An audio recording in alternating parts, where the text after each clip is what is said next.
सुप्रभात विद्यार्थियों। आज हम सब हिंदी पाठ्य पुस्तक बसंत भाग 3 पाठ 9 कबीर की साखियाँ का अध्ययन करेंगे। कल भी हम लोग कबीर की साखियाँ के बारे में जाने थे।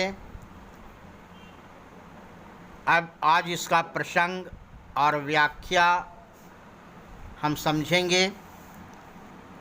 तो पहला साखी है, जाति न पूछो साध्य की, पूछ लीजिए ज्ञान, मोल करो तरवार का, पड़ा रहन दो म्यान।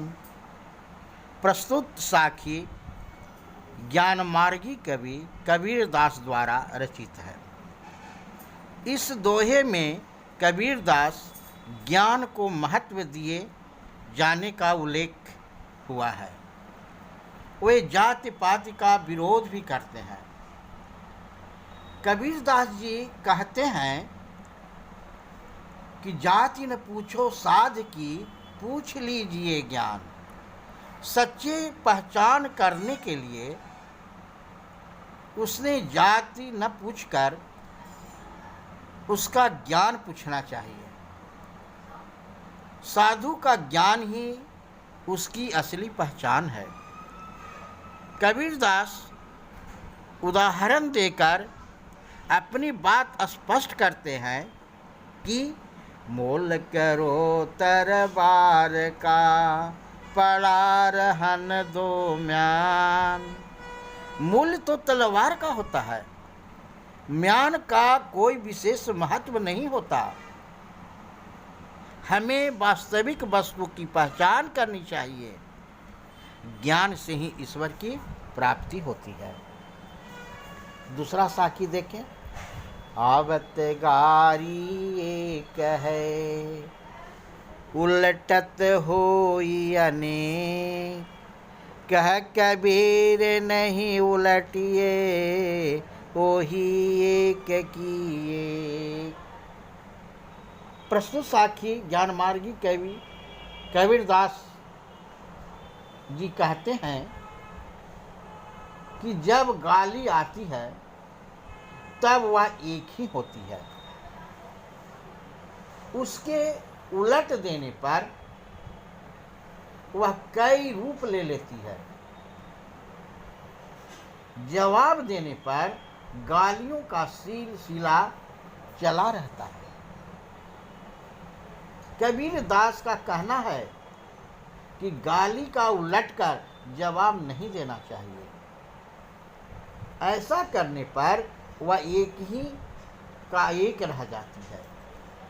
लेकिन जब हम उसके जवाब को दे देते हैं तो वह अनेक रूप में परिवर्तित हो जाता है। इसलिए उन्होंने गाली को सिला न चले, इसलिए आते हुए गाली को पुनः जवाब देना नहीं चाहिए। तीसरा देखिए, माला तो कर में फिरे, जीभ फिरे मुख माही, मनुमा तो दहु दिसी फिरे, यह तो सुमिरन नाही। प्रस्तुत साखी ज्ञान मार्गी कवि कबीर दास द्वारा रचित है। कबीर दास जी माला फेरने को निरा ढोंग बताते हुए इसे निरर्थक बताते हैं। वो कहते हैं, यथार्थ स्थिति का वर्णन करते हुए कि प्रायः यह होता है कि लोगों के हाथ में तो माला घूमती रहती है और मुख में जीभ भी घूमती रहती है। अर्थात हाथ में माला फेर कर और मुंह में राम नाम का मौन उच्चारण करके हम ईश्वर का स्मरण का ढोंग करते हैं। कारण मनमा तो दहु दिसी फिरे, यह तो सुमिरन नाही। इसका कारण यह है कि उस समय भी हमारा मन दसों दिशाओं में घूमते रहता है, अर्थात हम एकाग्रचित्त नहीं होते हैं। अतः इसे प्रभु स्मरण नहीं कहा जा सकता है। चौथा साखी देखिए। कबीर घासन नी दिए, जो पाँवों तल हो, उड़ी पड़े जब आँखी में, खरी दुहेली हो। कबीर दास द्वारा रचित यह साखी में संत कबीर दास जी कहते हैं कि किसी भी तुच्छ व्यक्ति या वस्तु की निंदा नहीं करनी चाहिए। उन्होंने तुच्छ वस्तु की निंदा की मनाही की है। उनका तो यहाँ तक कहना है कि अपने अपने पैरों के नीचे के घास तक की भी निंदा नहीं करनी चाहिए, क्योंकि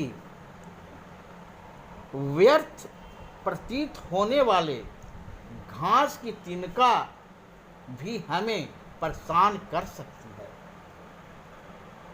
जब यह तिनका उड़कर हमारी आंखों में पड़ जाते हैं, तब आंख बहुत दुखने लगती है। पांचवा, जग में बैरी कोई नहीं, जो मन शीतल होए, आया पाको डारी दे, दया करे सबको। प्रस्तुत साखी निर्गुण धारा के प्रतिनिधि कवि कबीर दास द्वारा रचित है।